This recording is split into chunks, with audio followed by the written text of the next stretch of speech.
Hello friends, welcome back to my channel Adam's cafe. ഇന്ന് നമ്മൾ ചെയ്യുന്നത് നമുക്ക് വളരെ എളുപ്പത്തിൽ വീട്ടിലൊക്കെ ചെയ്തെടുക്കാൻ പറ്റിയ ഒരു മിഡിൽ ഈസ്റ്റേൺ ഡിപ്പാണ് ഹമ്മസ്. ഇത് നമുക്ക് പിറ്റ ബ്രെഡിൻ്റെ കൂടെയോ അല്ലെങ്കിൽ ഫലാഫലിൻ്റെ കൂടെയോ ഒക്കെ സൈഡ് ഡിഷായിട്ട് ഉപയോഗിക്കാൻ പറ്റിയ നല്ലൊരു ഡിപ്പാണ്. അപ്പോൾ നേരെ നമുക്ക് വീഡിയോയിലോട്ട് പോകാം. എങ്ങനെയാണ് വീട്ടിൽ തന്നെ വളരെ സിമ്പിളായിട്ട് നല്ലൊരു ഹമ്മസ് തയ്യാറാക്കുന്നത് നോക്കാം. അപ്പോൾ നമ്മൾ തയ്യാറാക്കുന്ന ഈ ഒരു ഹമ്മസിലോട്ട് നമുക്ക് ഒരു തഹീനി പേസ്റ്റ് ചേർക്കണം. അപ്പോൾ അത് തയ്യാറാക്കാൻ വേണ്ടിയിട്ടാണ് ഞാനിവിടെ ഒരു പാനിനകത്തേക്ക് ഒരു 3 ടേബിൾ സ്പൂൺ വെളുത്ത എള്ള് ഞാൻ ചേർത്തിട്ടുണ്ട്. അത് നമുക്കൊന്ന് ഡ്രൈ റോസ്റ്റ് ചെയ്തെടുക്കണം. അതിനുശേഷം ഇതിൻ്റെ ചൂടൊക്കെ ഒന്ന് മാറിയ ശേഷം നമുക്കിത് മിക്സി ജാറിലിട്ടൊന്ന് പൊടിച്ച് അരച്ചെടുക്കാനുള്ളതാണ്. അതാണ് നമ്മൾ ഈ ഒരു ഹമ്മസിലോട്ട് ഉപയോഗിക്കുന്ന തഹീനി പേസ്റ്റ്. അപ്പം ഇങ്ങനെ ചെയ്യണതിന് പകരം നമുക്ക് കടയിൽ നിന്ന് വാങ്ങാൻ കിട്ടുന്ന തഹീനി പേസ്റ്റ് ആണെങ്കിലും ഉപയോഗിക്കാം. ഡ്രൈ റോസ്റ്റ് ചെയ്തെടുത്ത എള്ള് അതിൻ്റെ ചൂടൊക്കെ ഒന്ന് മാറിയ ശേഷം മിക്സി ജാറിലിട്ടൊന്ന് പൊടിച്ചെടുത്തിട്ടുണ്ട്. അത്യാവശ്യം നന്നായിട്ട് തന്നെ നമുക്കിത് പൊടിഞ്ഞ് കിട്ടിയിട്ടുണ്ട്. ഇനി നമുക്കിതിനകത്തേക്ക് ചേർക്കേണ്ടത് കുറച്ച് ഒലിവ് ഓയിലാണ്. ഞാനിവിടെ 1 ടേബിൾ സ്പൂൺ അളവിന് ഒലിവ് ഓയിലും കൂടെ തന്നെ ആവശ്യത്തിന് ഉപ്പും കൂടി ചേർത്ത് ഒന്നുകൂടി നന്നായിട്ട് ഇതൊന്ന് അരച്ചെടുക്കുവാണ്. ഇപ്പോൾ എള്ള് നമ്മൾ നന്നായി അരച്ചെടുത്തിട്ടുണ്ട്. ഇതാണ് നമ്മൾ ഹമ്മസിലോട്ട് ചേർക്കുന്ന തഹീനി പേസ്റ്റ്. ഇനി ഇത് നമുക്ക് വേറൊരു പാത്രത്തിലോട്ട് എടുത്ത് മാറ്റി വയ്ക്കാം. ഇതാണ് നമ്മുടെ ഹമ്മസിലോട്ട് വേണ്ട മെയിൻ ഇൻഗ്രീഡിയൻറ്റ്, വെളുത്ത കടല വേവിച്ചത്. ഇത് ഞാനിവിടെ 1 കപ്പ് കടല വേവിച്ചത് എടുത്തിട്ടുണ്ട്. ഇത് നമ്മൾ സാധാരണ കടലക്കറിയൊക്കെ ഉണ്ടാക്കുമ്പോൾ ചെയ്യുന്ന പോലെ തന്നെ തലേന്ന് രാത്രിയിൽ വെള്ളത്തിൽ കുതിർത്ത ശേഷം പിറ്റേന്ന് രാവിലെ ഞാൻ വേവിച്ചെടുത്തതാണ്. അല്പം ഉപ്പും കൂടി ചേർത്തിട്ടാണ് ഇത് ഞാൻ വേവിച്ചെടുത്തിരിക്കുന്നത്.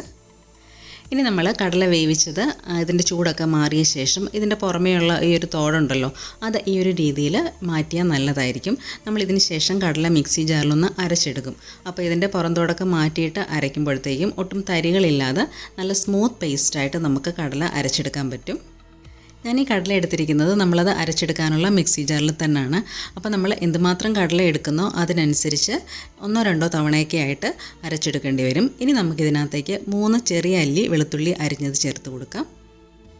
കൂടെ തന്നെ നമുക്ക് നാരങ്ങാനീര് ചേർത്ത് കൊടുക്കാം. നാരങ്ങാനീര് 3 ടീസ്പൂൺ മുതൽ 4 ടീസ്പൂൺ വരെ നമുക്ക് ചേർത്ത് കൊടുക്കാം. അപ്പോൾ ആദ്യം 3 ടീസ്പൂൺ ചേർത്ത് അരച്ചെടുത്ത ശേഷം ആവശ്യമുണ്ടെങ്കിൽ മാത്രം ബാക്കി ചേർത്താൽ മതി. ഇത് നമ്മൾ നേരത്തെ തയ്യാറാക്കി മാറ്റി വെച്ചിരുന്ന തഹീനി പേസ്റ്റാണ്. അത് ഏകദേശം 1.5-2 ടേബിൾ സ്പൂൺ അടുപ്പിച്ച് വരും. അപ്പോൾ അത് മുഴുവൻ കൂടി നമുക്ക് ഇതിനകത്തേക്ക് ചേർത്ത് കൊടുക്കാം. ഇനി നമ്മൾ കുറച്ച് ഉപ്പ് കൂടി ചേർക്കുകയാണ്. അപ്പം ഉപ്പ് ആവശ്യമുണ്ടെങ്കിൽ മാത്രം ചേർത്താൽ മതി. കാരണം നേരത്തെ നമ്മൾ കടല വേവിച്ചപ്പോഴും അതുപോലെ തഹീനി പേസ്റ്റ് ഉണ്ടാക്കിയപ്പോഴൊക്കെ കുറച്ച് ഉപ്പ് ചേർത്തിട്ടുണ്ടായിരുന്നു. അതുകൊണ്ട് നോക്കിയിട്ട് ആവശ്യമുണ്ടെങ്കിൽ മാത്രം ഉപ്പ് ചേർത്ത് കൊടുത്താൽ മതി. ഇനി ഇതൊന്ന് അരച്ചെടുക്കാം. അപ്പോൾ ഈ ഒരു രീതിയിലാണ് നമുക്കിത് അരച്ച് കിട്ടിയിരിക്കുന്നത്. നമ്മൾ ആദ്യം വെള്ളമൊന്നും തന്നെ ചേർത്തിട്ടുണ്ടായിരുന്നില്ല. ഇനി നമ്മളിപ്പോൾ ഇതിനകത്തേക്ക് 1.5 ടേബിൾ സ്പൂൺ അളവിന് ഒലിവ് ഓയിൽ ചേർത്ത് കൊടുക്കുകയാണ്. കൂടെ തന്നെ കുറച്ച് വെള്ളവും കൂടി ചേർക്കുന്നുണ്ട്. വെള്ളം നമുക്ക് തണുത്ത വെള്ളം വേണം ഇതിനകത്തേക്ക് ചേർക്കാനായിട്ട്. അതൊരു 5 ടേബിൾ സ്പൂൺ മുതൽ 6 ടേബിൾ സ്പൂൺ അളവിന് നമുക്ക് ചേർത്ത് കൊടുക്കാം. അതുകൂടി ചേർത്തിട്ട് ഇത് ഒന്നുകൂടി നമുക്ക് അരച്ചെടുക്കാം. അപ്പോൾ ഹമ്മസ് ഇവിടെ റെഡി ആയിട്ടുണ്ട്.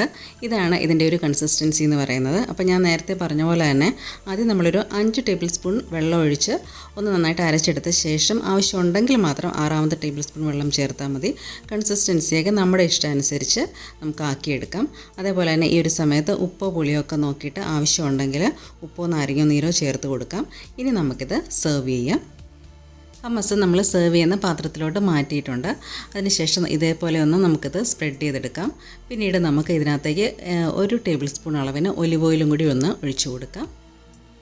അപ്പോൾ ഹമ്മസിൻ്റെ മീതെ ഞാൻ കുറച്ച് കടലയും പപ്രിക്ക പൗഡറും വെച്ച് കൊടുക്കുന്നുണ്ട്. അപ്പോൾ ഒരു ഭംഗിക്ക് വേണ്ടിയിട്ട് നമ്മുടെ ഇഷ്ടമനുസരിച്ച് ചില്ലി ഫ്ലേക്സോ ഒലീവ്സോ അല്ലെങ്കിൽ പാസ്ലിയോ ഒക്കെ വെച്ച് കൊടുക്കാം.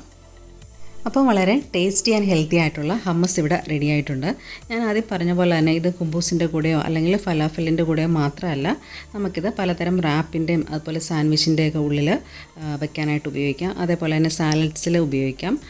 പിന്നെ അല്ലെങ്കിൽ പലതരത്തിലുള്ള വെജ് അല്ലെങ്കിൽ നോൺ വെജ് സ്റ്റാർട്ടേഴ്സിൻ്റെ കൂടെ ഉപയോഗിക്കാം. അങ്ങനെ നല്ലൊരു ടേസ്റ്റി ആയിട്ടുള്ള ഒരു ഡിപ്പാണിത്. അപ്പോൾ വളരെ ഈസി ആൻഡ് ടേസ്റ്റി മാത്രമല്ല, നല്ല ഹെൽത്തി ആയിട്ടുള്ള ഈ ഒരു ഹമ്മസ് എല്ലാവരും ചെയ്ത് നോക്കിയിട്ട് ഫീഡ്ബാക്ക് അറിയിക്കണേ. താങ്ക്